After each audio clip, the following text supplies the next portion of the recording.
नमस्कार, मैं हूं दीपक चौरसिया। टुनाइट विद दीपक चौरसिया में वॉशिंगटन से आपका स्वागत है। हम खड़े हैं व्हाइट हाउस में इस वक्त, वॉशिंगटन में इस वक्त व्हाइट हाउस के सामने हम खड़े हैं और इसी व्हाइट हाउस के अंदर नरेंद्र मोदी, मिशेल ओबामा और बराक ओबामा के साथ आज रात डिनर करेंगे।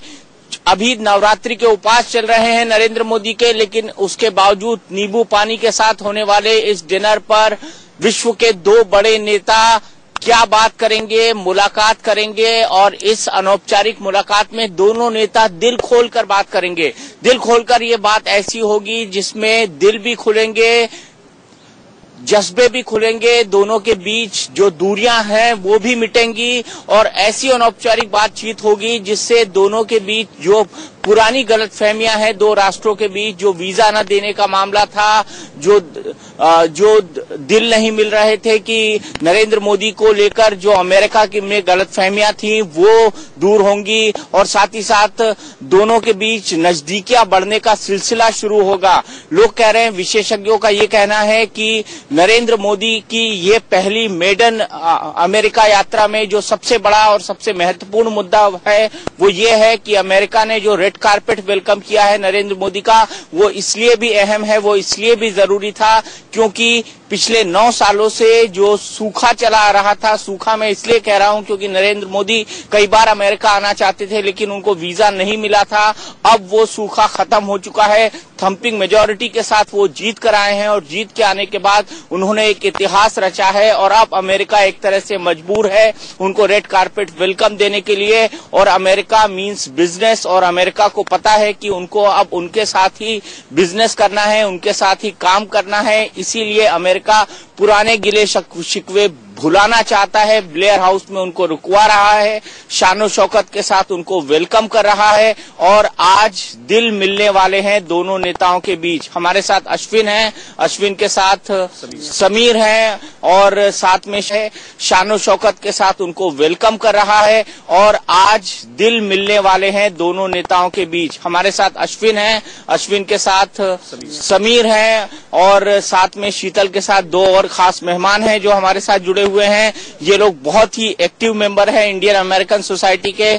समीर और अश्विन, सबसे पहले मैं आपसे जानना चाहूंगा कि इस मुलाकात के अंदर हमारे साथ दिल्ली में भी खास मेहमान जुड़े हुए हैं, उनके पास भी जाएंगे हम, लेकिन सबसे पहले समीर और अश्विन से हम जानते हैं। शीतल भी मेरे साथ जुड़ी हुई हैं। समीर और अश्विन से जानते हैं, समीर, आज जब टोस्ट होगा, नींबू पानी का टोस्ट होगा, तो इस टोस्ट में क्या गिले शिकवे भुलाए जाएंगे? Sameer, you wanna start with that?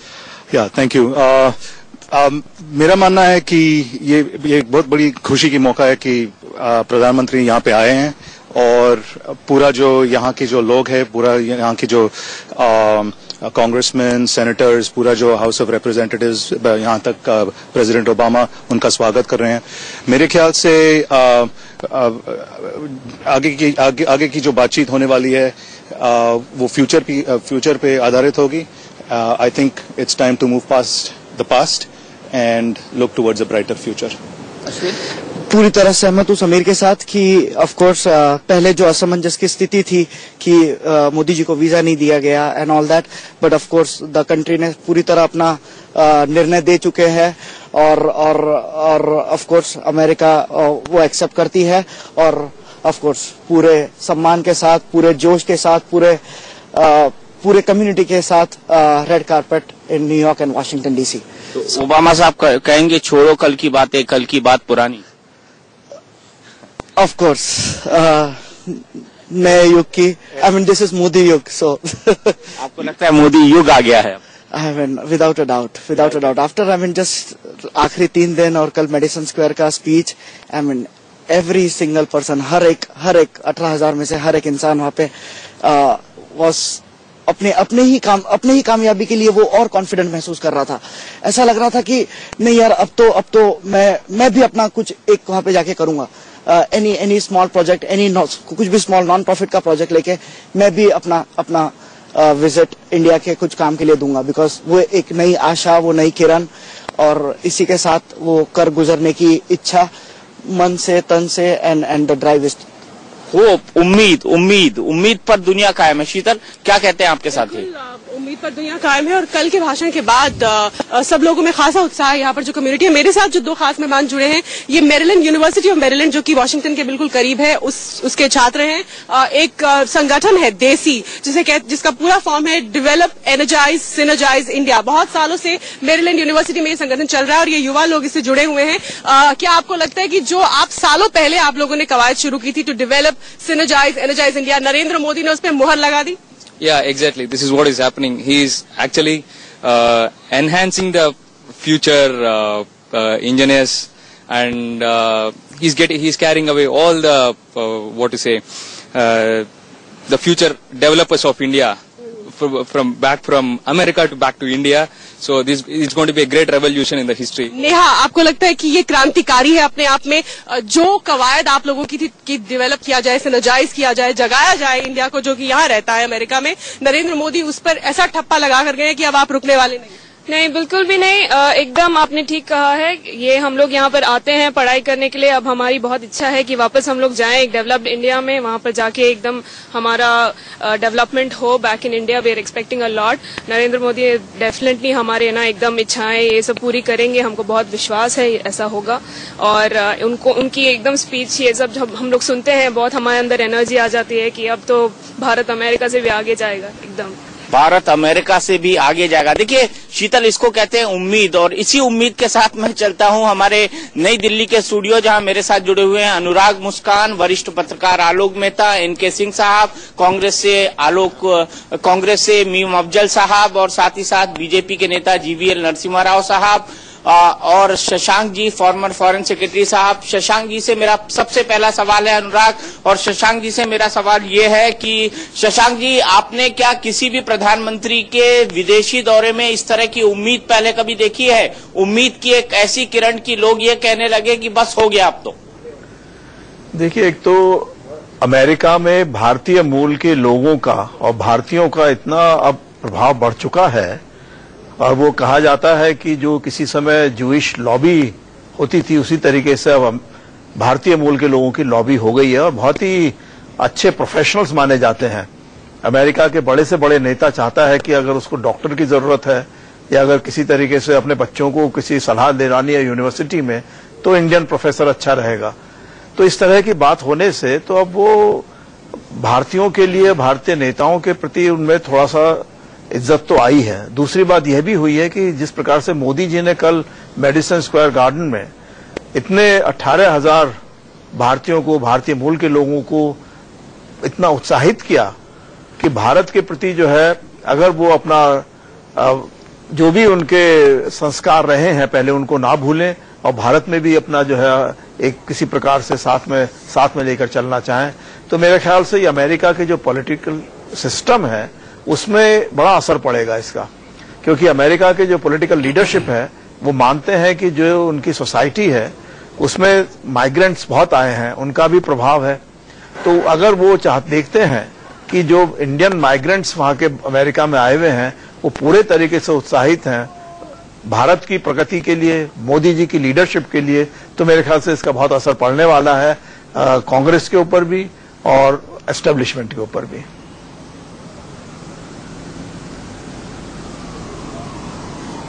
Congress के ऊपर भी, एस्टेब्लिशमेंट के ऊपर भी। नरसिम्हा राव साहब, मेरा बड़ा सीधा सवाल है, ये स्ट्रैटेजी पूरी नरेंद्र मोदी बना कर गए थे कि क्या? किस तरह से उनको एक दबाव ग्रुप बनाना है, वॉशिंगटन पहुंचने से पहले न्यूयॉर्क के अंदर एक शानदार शो करना है, भारतीयों से मिलना है, एक शानदार भाषण देना है और इंडियन अमेरिकन कम्युनिटी को पूरा जगा देना है?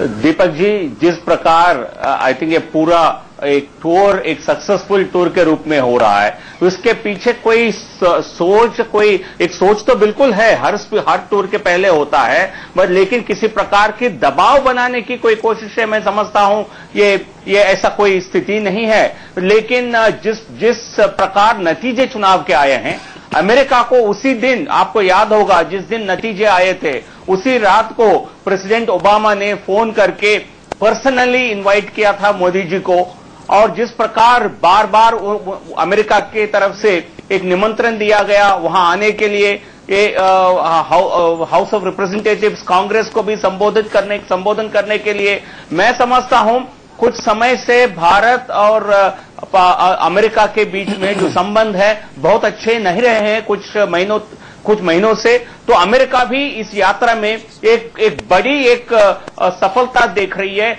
जिससे दोनों देशों की जो दो नेता, दिग्गज नेता, दोनों के पास बड़ी मैंडेट है। इस विषय में मैं एक बात आपको कहना चाहूंगा, मोदी जी और ओबामा में काफी सारे समानताएं हैं। दोनों एक जनता की सपोर्ट से खुद जीतकर बड़े प्रधानमंत्री और अध्यक्ष के रूप में उभरे हैं, और दोनों अनप्रिविलेज्ड बैकग्राउंड से आते हैं।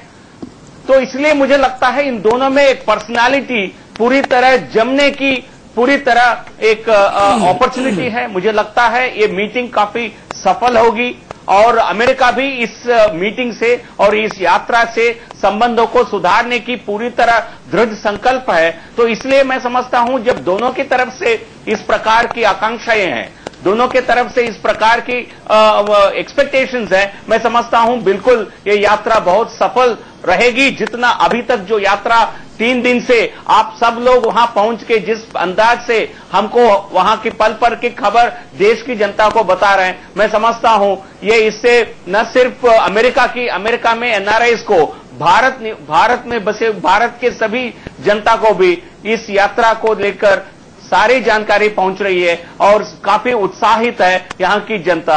मैं यही कहना चाहूंगा।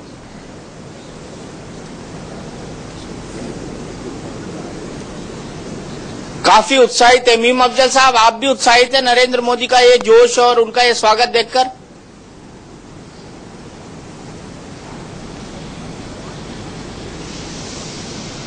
देखिए, मैं तो ये कहूंगा कि नरेंद्र मोदी जी अपने हर दौरे को, अपने हर ऐसे कदम को जिसका कोई महत्व होता है, उसको एक इवेंट में तब्दील करने के माहिर हैं, और उन्होंने उसको तब्दील किया है। और दीपक जी, आप तो खुद यूएसए में बैठे हुए हैं, अभी आप न्यूयॉर्क में हैं, उसके बाद आप वॉशिंगटन डीसी आ गए हैं। तो मेरा ये मानना है कि ये आप भी जानते होंगे कि वहां जो भी लोग आए वो यकीनन मोदी जी के हामी थे। वाशिंगटन में जी, वो सभी लोग मोदी जी के हामी हैं, उनके सपोर्टर्स हैं, और उनको मैनेज करके वहां पर बुलाया गया था। और आज कुछ ऐसी खबरें भी आई हैं कि इस पर बहुत बड़ी तादाद में पैसा भी खर्च किया गया है। खैर, मैं इस चीज में नहीं जाता हूं। अभी नरसिम्हा राव जी कह रहे थे कि प्रेशर ग्रुप बनाने की बात ऐसी कुछ नहीं है। मैं नरसिम्हा राव जी को कहूंगा कि अगर कोई कंट्री प्रेशर ग्रुप बनाती भी है तो ये प्रेशर ग्रुप तो अमेरिका भी बनाता है, तो अगर हम बना रहे हैं तो कोई हर्ज की बात नहीं है। यानी अगर वो प्रेशर ग्रुप बना रहे हैं तो मैं समझता हूं बिल्कुल सही कर रहे हैं और कोई गलती नहीं है इसके अंदर। पता नहीं क्यों नरसिम्हा राव जी इस बात को लेकर थोड़ा डिफेंसिव पर नजर आए मुझको। मेरा कहना यह है कि आपने अभी कुछ नौजवानों के इंटरव्यूज भी दिखाए, उनकी उम्मीदें बहुत हाई हैं। कल शाम को जो फंक्शन हुआ, 11 बजे तक तकरीर हुई हिंदुस्तानी वक्त के मुताबिक, उस तकरीर के बाद जो एनआरआई इंडियंस हैं उनकी आशंकाएं और उनकी उम्मीदें बहुत ज्यादा बढ़ गई हैं नरेंद्र मोदी जी से। हालांकि मोदी जी ने वहां पर 2 बातें की हैं। एक बात तो उन्होंने कही है कि मेक इन इंडिया, आप आइए भारत में, भारत को बनाइए। दूसरा उन्होंने कहा कि हम आपके साथ खड़े हैं। ये एक मैसेज उन्होंने देने की कोशिश की है। मैं समझता हूं कि भारत हमेशा एनआरआई के साथ, जो भारतीय मूल के लोग पूरी दुनिया में हैं, हमेशा उनके साथ खड़ा रहा है, और वो आज भी खड़ा रहा है। आज जरा वोकल होकर के ये बात कही गई है, और उसको जरा सा कहना चाहिए कि चाकाचौंध के दरमियान कहा गया है, उसके लिए एक पूरा सिस्टम बनाया गया, तो लगता है आपको कि कोई बड़ा जबरदस्त काम हो गया। मेरा ये मानना है कि कोई भी सरकार रही हो, हिंदुस्तानी हो, आज कल नरेंद्र मोदी जी ने पीआईओ कार्ड को और आईसीओ कार्ड को इकट्ठा करने की बात की। हमें ये बात नहीं भूलना चाहिए कि ये दोनों कार्ड हमने ही इशू किए थे, इससे पहले भारतीय मूल के लोगों को ऐसी कोई फैसिलिटी नहीं थी। आज उसको सिर्फ मिलाया जा रहा है, उसमें कुछ फैसिलिटीज का इजाफा किया जा रहा है। लेकिन आप जानते हैं अगर ब्रांडिंग किसी चीज की करनी हो तो इस तरह से की जाती है, जैसे पीआईओ कार्ड जो था वो आईसीओ कार्ड था या पीआईओ कार्ड, लेकिन एक कार्ड अटल जी के जमाने में हुआ और एक कार्ड हमारे जमाने में हुआ। मैं ये कहना चाह रहा हूं कि किसी ने भी किया हो, भारत ने किया था। और ये जो ब्रांडिंग आपने देखा कि ब्रांडिंग करना, तो वो तो हम बहुत पहले से कह रहे हैं कि नरेंद्र मोदी जी हर चीज को, लेकिन अभी देखिए कल तक तो था मेला, आज से जो है असल काम शुरू हुआ है और उनके सामने कुछ चैलेंजेस हैं। अमेरिका से बातचीत करने के लिए ऐसा माहौल बन रहा है जैसे हमने अमेरिका फतह कर लिया है। हमने अमेरिका फतह नहीं किया है, हमने एनआरआई इंडियंस के जज्बात को टेलीविजन चैनल्स पर दिखाया है और सारे ही चैनल्स इसको दिखा रहे हैं। लेकिन हमें देखना चाहिए, मुझे नहीं मालूम, आप ज्यादा जानते होंगे कि अमेरिकन टेलीविजन पर इन जज्बात को कितना दिखाया गया और वहां पर इसके बारे में क्या मूड है।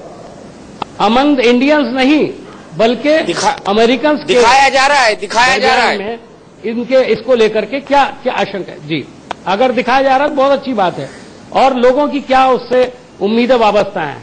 देखिए आप एक बात समझ लीजिए, अमेरिका कभी कोई चीज आसानी से नहीं देता है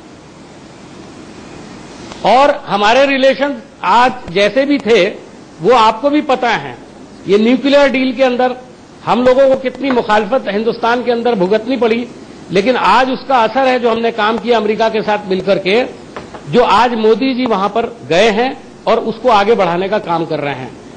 40% हमारे न्यूक्लियर प्लांट चल रहे थे, 60% कहते हैं कि नहीं चल रहे थे। लेकिन उस न्यूक्लियर मुआहदे के बाद जिसकी बड़ी मुखालफत भारत में की गई, अमेरिका के नाम पर की गई, मुख्तलिफ चीजों को लेकर के की गई, आज हमारे वो प्लांट चल रहे हैं। हमने यूरेनियम लिया ऑस्ट्रेलिया से, हमने यूरेनियम लिया कजाकिस्तान से, ताकि हम उनको कारगर बनाएं और देश के उसमें विकास में उसको लगाएं। नरेंद्र मोदी जी अगर इस काम को आगे बढ़ाते हैं, लेकिन 4 चीजें मैं आपको बताना चाहता हूं जिस पर आपको नजर रखने की जरूरत है और आप वहां बैठे हुए हैं। पहला तो यह है कि अभी चाइना का दौरा हुआ है और चाइना को लेकर के अमेरिका बहुत सेंसिटिव है। वो चाइना के साथ अपना प्रॉफिटेबल हिस्सा तो रखना चाहता है, लेकिन चाइना के साथ जो झगड़ा है उसको वो हमारे और पाकिस्तान को लेकर के क्या रवैया अपनाता है, ये देखने वाली बात होगी। दूसरी बात है टेररिज्म को लेकर के। टेररिज्म के ताल्लुक से यकीनन अमेरिका चाहेगा कि पाकिस्तान को लेकर के क्या रवैया अपनाता है, ये देखने वाली बात होगी। दूसरी बात है टेररिज्म को लेकर के। टेररिज्म के ताल्लुक से यकीनन अमेरिका चाहेगा कि आईएसआईएस को लेकर के भारत उसके साथ खड़ा हो जाए। मैं ये पूछूंगा कि हमको ये ध्यान रखना है कि 9/11 में हम लोग कहां खड़े थे और जो हमारे यहां 26/11 जो हुआ, उस दोनों को लेकर अमेरिका का क्या रुख था और हमारा क्या रुख था। हमने आतंकवाद के खिलाफ कितनी सपोर्ट अमेरिका से ली और मिली हमको, और हमने कितना सपोर्ट उनको किया 9/11 को लेकर के। तीसरी अहम बात है कि हमारे जो कुछ ओल्ड फ्रेंड हैं, जी अफजल साहब, मैं नाम लेता हूं 2 मुल्कों के, ईरान, मैं फिर आऊंगा आपके पास, ईरान और रशिया, इसको लेकर के अमेरिका का क्या रुख है। क्या अमेरिका कोशिश करेगा कि हमारी दोस्ती इनसे कुछ कम हो या हम अपनी दोस्ती को जारी रखें, क्योंकि हमारा बहुत बड़ा इंटरेस्ट है, ईरान में भी हमारा इंटरेस्ट है और रशिया के अंदर तो आप जानते ही हैं कि आज हमारे तारीखी रिश्ते हैं उसके साथ, और अमेरिका का क्या रुख है उससे। ये 3-4 ऐसी बातें हैं जिनका ध्यान रखने की जरूरत है। हमें कोई आसानी से तश्तरी में सजाकर के या प्लेट में सजाकर अमेरिका फैसिलिटीज देने वाला नहीं है। हमको बहुत चैलेंज है और मोदी जी को इस चैलेंज को जाकर के देखना है और पूरा देश उनकी तरफ देख रहा है। तमाम इंटेलेक्चुअल प्रॉपर्टी वाला मामला भी बड़ा इंपॉर्टेंट है। आपने देखा कि अभी यहां से जब वो गए हैं, उसके जाने से पहले यहां ड्रग्स पर जिस तरह से कंट्रोल हमारी सरकार ने लगाया था उसको खत्म कर दिया गया, और कैंसर की वो दवाइयां जो 1 लाख रुपए में बिकती थी पहले, वो 8,000 और 9,000 रुपए में बिकने लगी थी।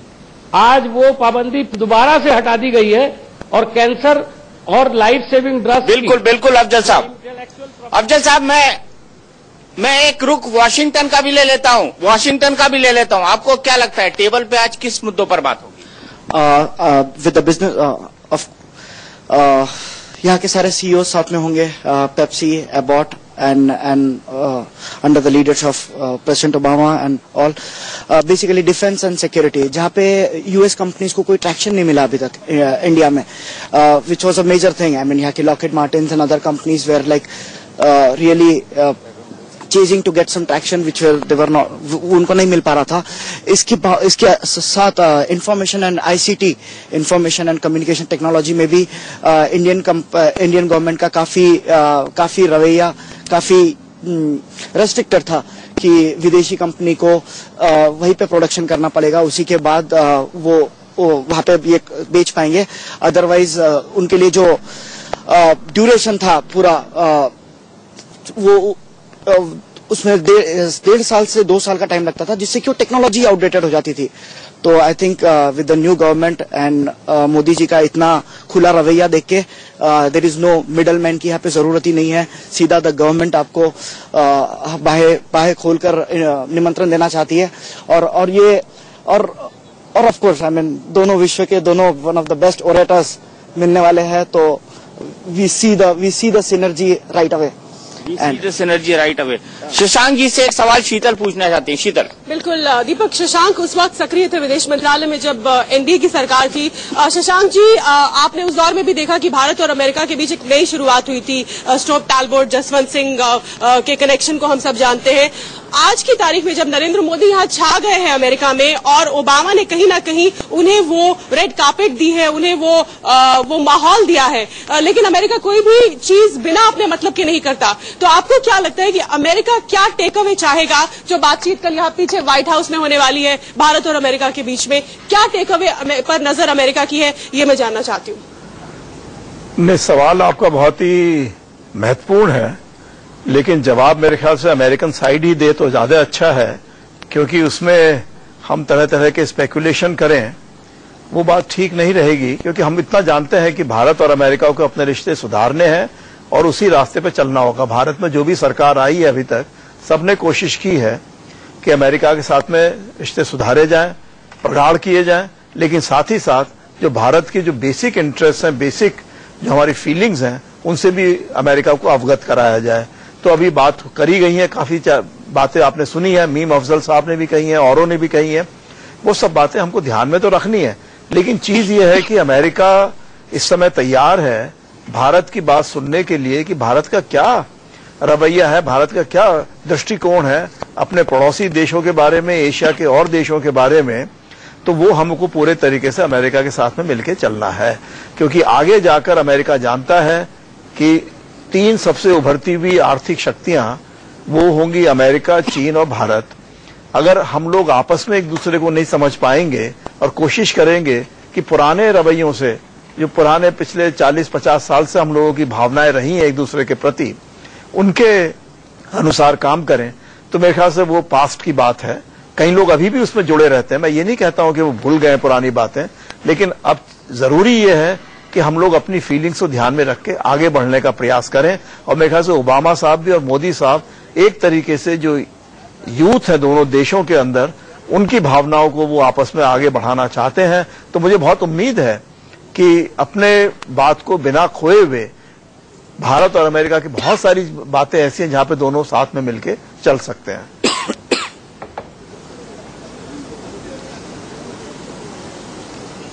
दोनों साथ में मिलकर चल सकते हैं, लेकिन सवाल यह है कि दोनों साथ में मिलकर कहां तक चलेंगे, कैसे चलेंगे और साथ के रोड ब्लॉक्स क्या दूर होंगे, क्या दोनों की नजदीकियां और बढ़ेंगी और कितने नजदीक आएंगे भारत और अमेरिका. इन तमाम मुद्दों पर बात करेंगे. हमारे साथ एनके सिंह साहब हैं, हमारे साथ आलोक मेहता जी हैं. दोनों से बात करेंगे इस ब्रेक के बाद. व्हाइट हाउस से हमारे इस खास कार्यक्रम में आपका एक बार फिर स्वागत है. हम बात कर रहे हैं प्रधानमंत्री नरेंद्र मोदी की ओबामा से होने वाली आज की मुलाकात पर, और हमारे साथ मेहमानों का एक पूरा खास पैनल है। क्या मोदी का जादू जिस तरह से न्यूयॉर्क में चला, उसी तरह से मोदी का जादू क्या वॉशिंगटन डीसी में भी चलेगा? क्या ओबामा पर भी मोदी का जादू चलेगा? यही सबसे बड़ा सवाल है। सीधे चलते हैं एनके सिंह साहब के पास। एनके सिंह साहब, क्या मोदी का जादू ओबामा पर भी चलेगा? हाँ, देखिए, दोनों ट्रेडिंग माइंड्स हैं। नरेंद्र मोदी भी का माइंड भी ट्रेडिंग को लेकर जबरदस्त एक्यूमेन है उनके पास। ओबामा का भी ट्रेडिंग को लेकर काफी शार्प है। तो देखना यह होगा कि दोनों माइंड्स जब मिलते हैं तो किस तरह से एक दूसरे को रेसिप्रोकेट करते हैं, क्विड प्रो को क्या रहता है, आदान प्रदान क्या होता है। एक बात बहुत साफ है कि एक ऐसी इकोनॉमी जो 1.25 बिलियन लोगों की है और जिसका कि वॉल्यूम 1.86 ट्रिलियन डॉलर है, नेचुरली एक बात आप समझ लें कि अगर भारत में दातून छोड़ के टूथपेस्ट लोग करने लगे तो उसी से अमेरिका की कई कंपनियां जिंदा हो जाएंगी। 10-20 कंपनियां जिंदा हो सकती हैं। 125 करोड़ का एक बर्जियनिंग इकोनॉमी है जो कि लगातार ग्रो कर रही है और कंजम्पशन पैटर्न बदल रहा है। तो नेचुरली ओबामा को यह मालूम है कि हम इनके साथ डील कर सकते हैं। भारत में लेबर चीप है। भारत से जो एक्सपोर्ट होता है अगर आप उसे देखें तो कॉटन, डायमंड, तमाम चीजें हैं जो एक्सपोर्ट करते हैं। ये बात सही कह रहे हैं मीम अफजल साहब कि कहीं ना कहीं वहां की जो फार्मास्यूटिकल लॉबी है वो डिफेंस के बाद स्ट्रॉन्गेस्ट लॉबी मानी जाती है। तो ये एक शक होता है कि कहीं उस लॉबी का दबाव तो नहीं है, लेकिन मुझे लगता है कि ये लॉबी के दबाव से नहीं हो रहा है।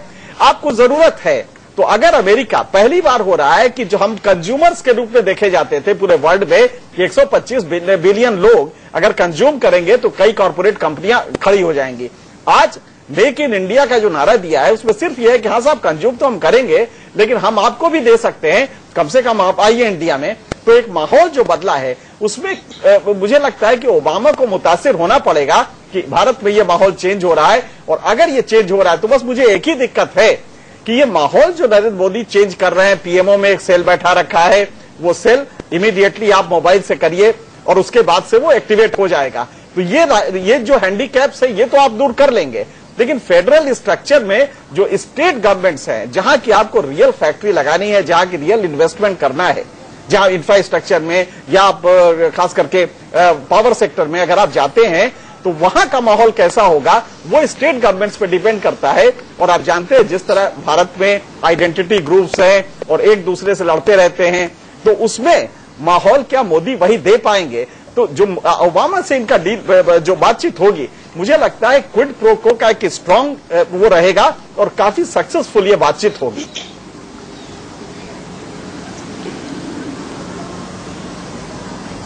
काफी सक्सेसफुल ये बातचीत होगी। आलोक जी, बातचीत तो सक्सेसफुल होगी, लेकिन सवाल यह है कि अमेरिका की एक नीति है, आए हो तो क्या लेकर आए हो और जा रहे हो तो क्या देकर जाते हो। ऐसे में टेक अवे तो भारत को ही देना पड़ेगा ज्यादा। दीपक जी, दो बातें याद रखें। आप तो चूंकि इतना पॉलिटिकल रिपोर्टिंग करते रहे हैं, बराक ओबामा का भी 2 साल बाद चुनाव होना है। नरेंद्र मोदी अभी चुनाव बहुमत से जीत करके गए हैं। भारत देने की स्थिति में इसलिए कि बराक ओबामा को भी अपनी जनता, अपनी पार्टी को दिखाना होगा कि भाई उन्होंने भारत जैसे देश के साथ, चीन के साथ उसके जो संबंध है ही, आर्थिक दृष्टि से भी, रक्षा के उनके जो कारखाने हैं, जो बोइंग जिस तरह के लेने की पहले बात हुई थी, उसके बाद हेलीकॉप्टर्स, वहां से लड़ाकू हेलीकॉप्टर लेना है, दूसरी चीजें करना है। तो बराक ओबामा को ये इच्छा है कि वो भी नरेंद्र मोदी को इस तरह खुश करें कि आगे आने वाले वर्षों में भारत के साथ सामरिक संबंध और मजबूत हो सके। दूसरा, सॉफ्टवेयर में भारत की लॉबी जो आपने कहा कल और जो अभी बीच में बात हो रही थी कि उनके बीच में भी उत्साह बना है, वो एक बड़ा, जैसे आपने कहा ना, पहले एक जमाने में वो सुपर कंप्यूटर देने में उन लोगों को लगता था कि अरे कौन है, कौन भारत उसको देने की जरूरत है। आज हम उनको ऐसी स्थिति में, जो बहुत कुछ सॉफ्टवेयर बीच में बात हो रही थी कि उनके बीच में भी उत्साह बना है, वो एक बड़ा, जैसे आपने कहा ना, पहले एक जमाने में वो सुपर कंप्यूटर देने में उन लोगों को लगता था कि अरे कौन है, कौन भारत उसको देने की जरूरत है। आज हम उनको ऐसी स्थिति में, जो बहुत कुछ सॉफ्टवेयर में बना करके देने की स्थिति में आ गए हैं, तो उनकी भी जरूरत है, हमारी ये निश्चित रूप से जरूरत है। अब खाली रिटेल सेक्टर का मुद्दा एक बड़ा नाजुक है जिसको लेकर के बात चली है, और डिफेंस में जो जॉइंट कोलैबोरेशन की बात है, आप जानते हैं, आप वहां बैठे हैं, कुछ हमारे उद्योगपति भी वहां पहुंचे हुए हैं, और डिफेंस के क्षेत्र में उनमें साथ में कैसे मिलकर कर सकते हैं। तो बराक ओबामा के साथ एक, मुझे लगता है कि एक अच्छी बातचीत हो सकती है, क्योंकि हम देने की स्थिति में भी हैं और उनसे बहुत कुछ लेने की स्थिति में हैं। हमारे भारतीयों के जो सॉफ्टवेयर में काम कर रहे हैं हजारों, जिन्होंने कल अपना उत्साह दिखाया, उनके हितों की रक्षा की जा सके, उन्हें उस तरह की प्रॉब्लम्स न क्रिएट की जाए, और उनको यह भी बता दिया जाएगा कि देखिए आप यदि उनका ठीक से मेहमान नवाजी नहीं करेंगे, उनको जो काम करने आते हैं, तो हमारे देश में बहुत संभावनाएं हैं, वो लोग आ जाएंगे तो आपको लाले पड़ जाएंगे, आपका काम मुश्किल हो जाएगा। इतना महंगा सौदा हमारे लोग कम खर्च में वहां काम कर लेते हैं और मेहनत से और अपने दिमाग से काम करते हैं। तो मुझे लगता है कि हम देने की स्थिति में भी हैं, और बड़े पैमाने पर जब हमें इन्वेस्टमेंट की जरूरत है, वो कुछ जैसा सिंह साहब ने कहा, कुछ जरूरत हो सकती है कि उनमें हमारे यहाँ सुधार किए जाए, वो सुधार की अपेक्षा करते हैं।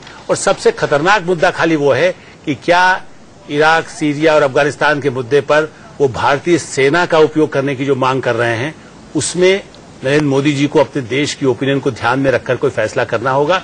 ये एक बड़ा नाजुक मुद्दा है जो हमें अगले 2 दिनों तक देखना होगा कि क्या हम ऐसा बड़ा निर्णय जो ब्रिटेन जैसे देश करने में या यूरोपीय देश करने में सोचते हैं 10 बार, क्या हम उसके लिए बराक ओबामा से सहमत होंगे, खाली इस बात के लिए कि वो हमारे यहाँ इन्वेस्टमेंट कर रहे हैं? ये अभी दीपक जी कहना कठिन होगा।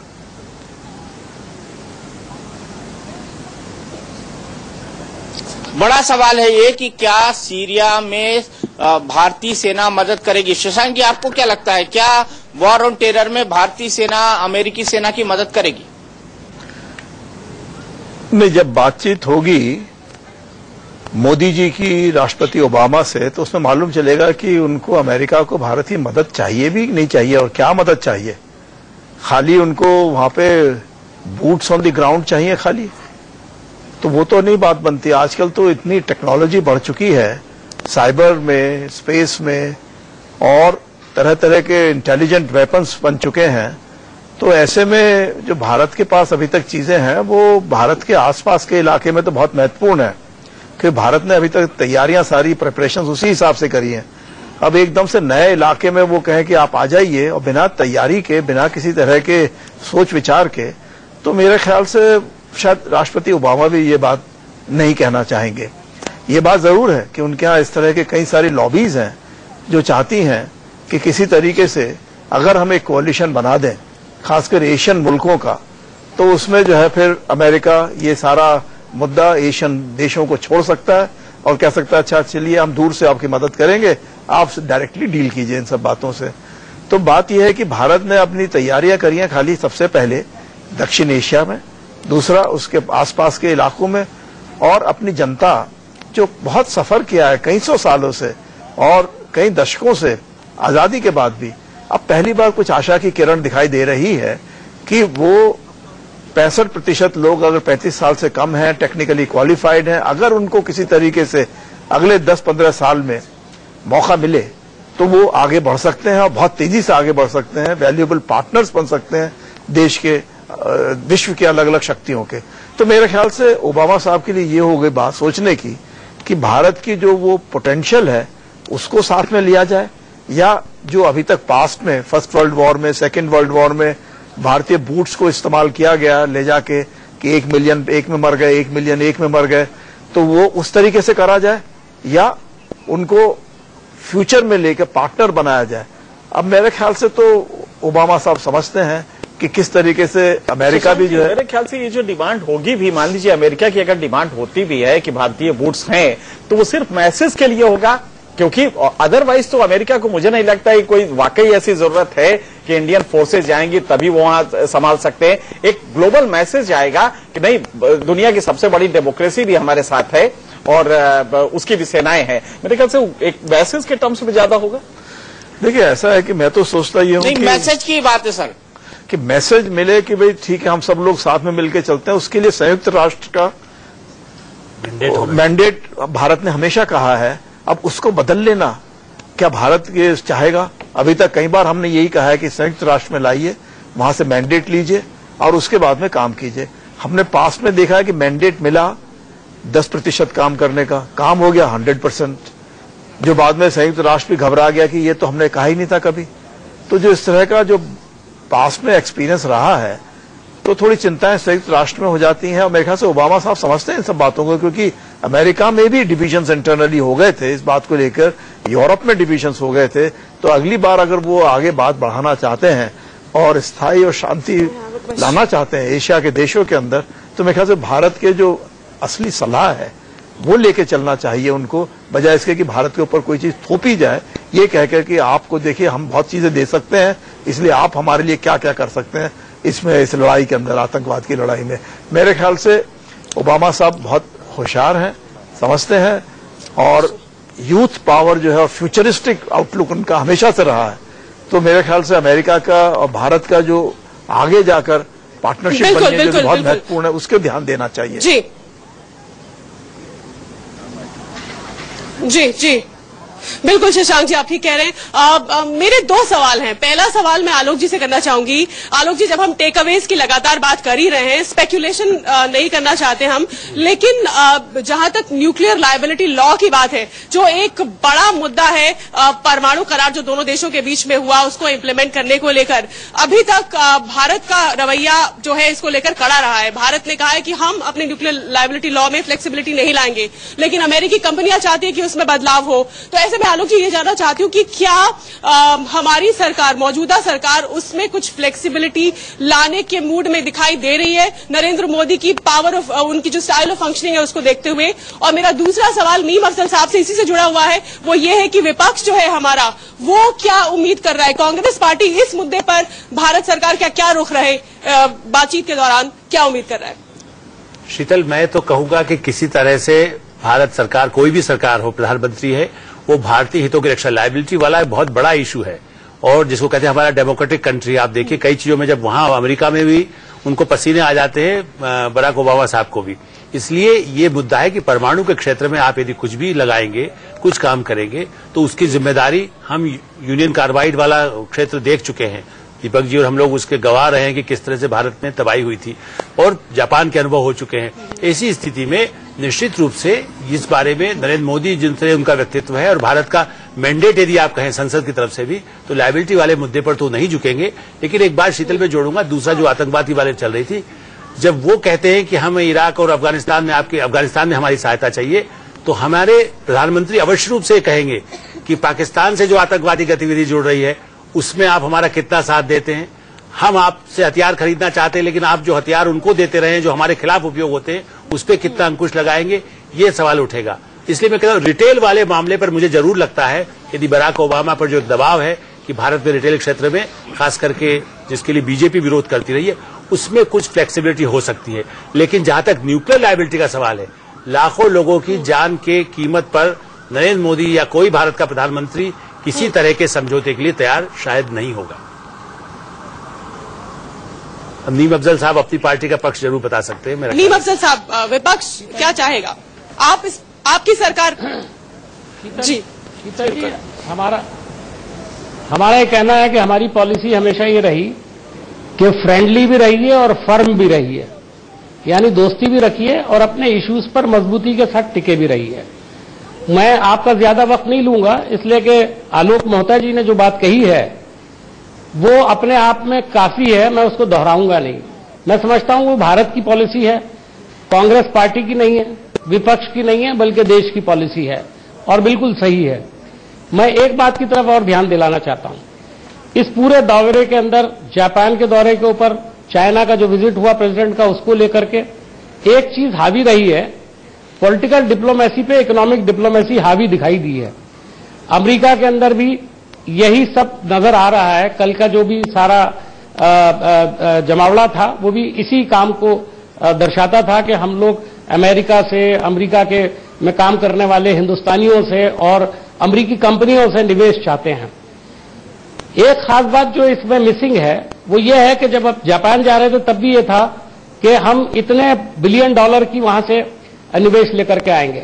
चाइना के बारे में कहा जा रहा था कि 100 बिलियन डॉलर का होगा, 20 बिलियन सवाल न्यूक्लियर लायबिलिटी भी आया है, उसका कोई बुरी बात नहीं है। अभी मिला के 55 बिलियन। आप अपनी पार्टी का स्टैंड बताएं। मैंने कहा कि मैंने बताया कि परमाणु करार आपकी पार्टी ने किया था, जो हम हमेशा कहते आए। परमाणु करार आपकी पार्टी ने किया था, अब क्या स्टैंड हो? परमाणु करार हमने वो स्टैंड क्या है? स्टैंड जो है, वो स्टैंड क्या है, दोहरा दीजिए। वो स्टैंड ये है कि जो देखिए हमारा ये कि जो पुरअमन चीजों के लिए हम जिसको कहना चाहिए कि जो इंसानियत के खिलाफ इस्तेमाल ना हो, उस तरह का इस्तेमाल करने की इजाजत होनी चाहिए और उसके लिए बाकायदा पाबंदी होनी चाहिए। लायबिलिटी को लेकर क्या है आपका स्टैंड, ये पूछ रहे हैं। अफजल साहब, लाइबिलिटी वाली बात। लाइबिलिटी के लिए तो यही बात है कि जो हमारी सरकार ने स्टैंड लिया है। नरसिम्हा राव जी, आप ही पूछ लीजिए इनसे। नहीं, दीपक जी, आज जब मीम अफजल जी कह रहे थे कि इकोनॉमिक डिप्लोमेसी को बहुत महत्व दिया जा रहा है, मैं उनको कहना चाहूंगा आज की दुनिया में इकोनॉमिक डिप्लोमेसी का काफी अहमियत है। इसको नहीं समझेंगे तो आपकी ओवरऑल डिप्लोमेसी में आप आगे नहीं बढ़ सकते। मैंने मना कब किया? और जब विकास, देश की विकास, मैं आगे नहीं, आप कह रहे थे, नहीं, आप कह रहे थे पॉलिटिकल डिप्लोमेसी को, आपकी बात से पूरी तरह इत्तेफाक कर रहा हूं। आप कह रहे थे इकोनॉमिक डिप्लोमेसी को ज्यादा तवज्जो दिया जा रहा है। डिप्लोमेसी भी अपनी जगह है, तवज्जो दिया जा रहा है, मैं समझता हूं। हाँ, बिल्कुल सही कह रहा हूं। बिल्कुल है, दोनों साथ साथ चलेंगे, लेकिन इकोनॉमिक डिप्लोमेसी को अहमियत नहीं देना। ये जब हमारी सामने ये चुनौतियां हैं, हमने जनता को ये प्रॉमिस किया है कि देश की ग्रोथ की दर है, ग्रोथ रेट है, हम आगे बढ़ाएंगे, एम्प्लॉयमेंट प्रोवाइड करेंगे। जो गलतियां कुछ सालों से, बीते सालों में हुई है, हम उससे स्थिति को सुधारना चाहते हैं। तब इकोनॉमिक डिप्लोमेसी को आपको बाहर से निवेश लाना होगा और डोमेस्टिक जो इन्वेस्टर है वो भारत में निवेश करें, उसके लिए भी पहल करना होगा। तो मैं समझता हूं ये बिल्कुल प्रायोरिटी सही है। और जहां तक चर्चा की विषय है मोदी जी और ओबामा के बीच में, मैंने जो आप बात कह रहे हैं, मोदी जी के प्रधानमंत्री बने हुए एक मिनट, एक बात सुनिए अफजल जी, बाद में बताइएगा आप। नहीं, 4 महीना हुआ है और इस दौरान अमेरिका के secretary of state John Kerry Bharat आके जा चुके हैं, वहां की ट्रेड सेक्रेटरी आके जा चुके हैं, कई और एनर्जी सेक्रेटरी और 2-3 सेक्रेटरी आकर के मिलके जा चुके हैं। ये मैं समझता हूं ये पहली मुलाकात है हेड्स ऑफ गवर्नमेंट के बीच में। मैं समझता हूं मोटी मोटी बात होगी और दोनों नेता एक दूसरे को समझने की, एक दूसरे से परिचय बढ़ाने की कोशिश करेंगे। और जो बाकी विषय है, और एक बात है, तो मोदी जी के साथ अमेरिका से बहुत लंबे समय से चर्चा नहीं हुआ था और भारत में अमेरिका की एम्बेसडर हाल ही में अपॉइंट हुए हैं 2 सप्ताह पहले। तो इसलिए मैं समझता हूं ये आगे बढ़ने में कुछ समय लगेगा। आज मोटे मोटे बात होंगे, मुझे लगता है बहुत अच्छी एटमॉस्फेयर में बात होंगे और दोनों नेता कोऑपरेशन को बढ़ाने की, दोनों देशों की संबंधों को बढ़ाने की पूरी तरह कोशिश करेंगे। मैं समझता हूं ये दोनों तरफ से ऐसे विचार होंगे। पहली बात तो ये कि नरसिम्हा राव दोनों तरफ से ऐसे विचार होंगे। सिंह साहब, मैं तो इसी बात को आगे बढ़ाते कुछ और कहना चाह रहा। अपना सवाल फिर दोहराए, आवाज में कुछ सुनाई नहीं दिया।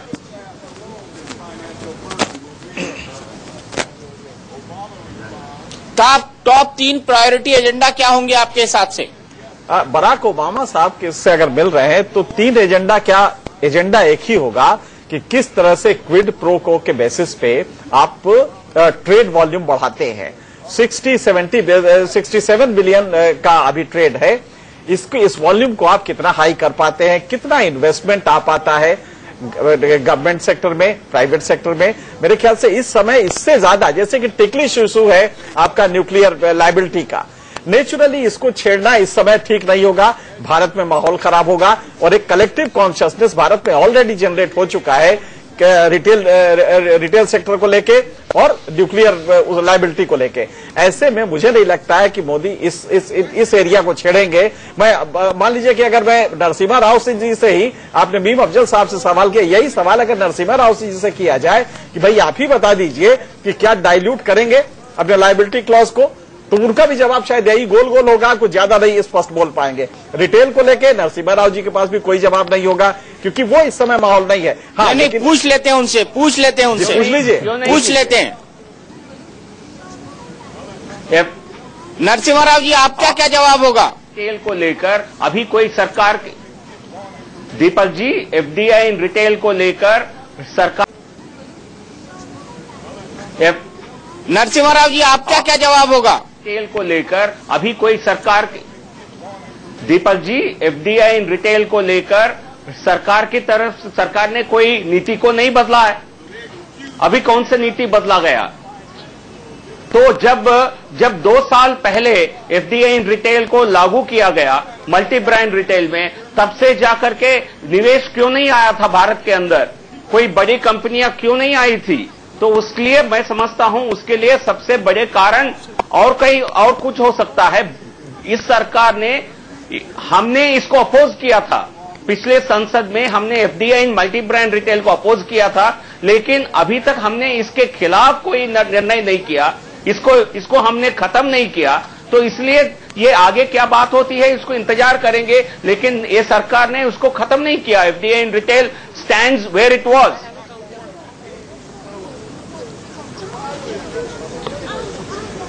न्यूक्लियर लायबिलिटी पे आपका क्या स्टैंड है?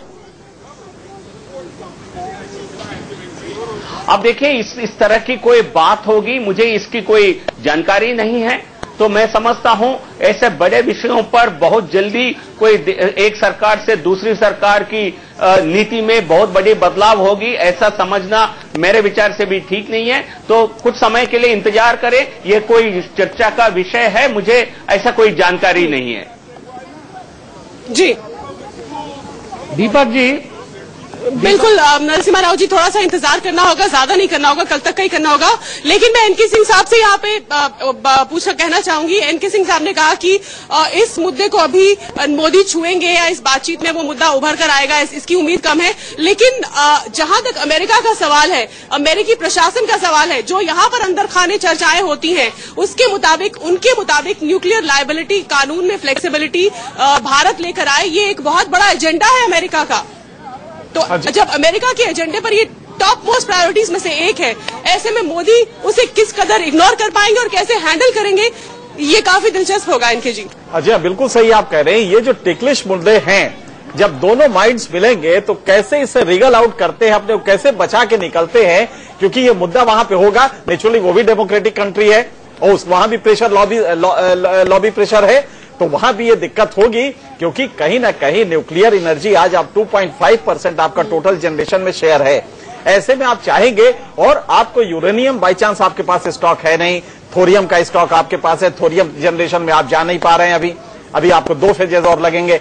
ऐसी स्थिति में यूरेनियम पे आप बेस करके करेंगे, उसके लिए टेक्नोलॉजी आपको अमेरिका से लेनी पड़ेगी या कहीं और से।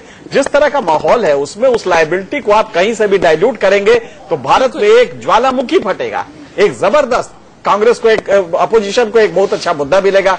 तो नेचुरली वहां पे धीरे से आपको रीगल आउट करना होगा, या कोई थर्ड फैक्टर एक लाना होगा जिसमें कि कहीं से वो लायबिलिटी शिफ्ट करके एक थर्ड फैक्टर पे डाल दे। वो इंश्योरेंस सेक्टर हो सकता है, कहीं ना कहीं उसको बड़ी खूबसूरती से घुमाया जा सकता है। और मेरे ख्याल से जब दोनों माइंड्स मिलेंगे तो यही एक सॉल्यूशन निकल सकता है। और इसको फिलहाल छोड़ के भी अगर आप देखें तो इस ट्रेड वॉल्यूम को और बढ़ा लेते हैं, जो डेफिशिएंसीज हमारे में है उसको वो सप्लीमेंट करें, और जो हमारे प्लसेज हैं, जैसे लेबर हमारे यहाँ चीप है, अगर वो कोर सेक्टर में आते हैं, इंफ्रास्ट्रक्चर सेक्टर में आते हैं, तो मुझे लगता है कि ये अपने आप में एक बड़ा मैसेज देगा और एम्प्लॉयमेंट के टर्म्स में भी एक काफी बड़ा काम होगा। क्योंकि भारत में आप देख रही हैं कि 1.6 ट्रिलियन डॉलर की इकोनॉमी है, कोई छोटी मोटी इकोनॉमी नहीं है। तो अगर बराक ओबामा चाहेंगे तो ये जो ट्रेड्स होंगे ये मुझे लगता है कि मेकअप कर लेंगे, और न्यूक्लियर वगैरह के इश्यू को थोड़ी देर के लिए इसको फिलहाल डाइल्यूट किया जा सकता है।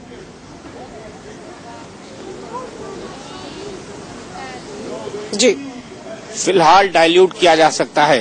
तो टुनाइट विद दीपक चौरसिया में व्हाइट हाउस से इतना ही।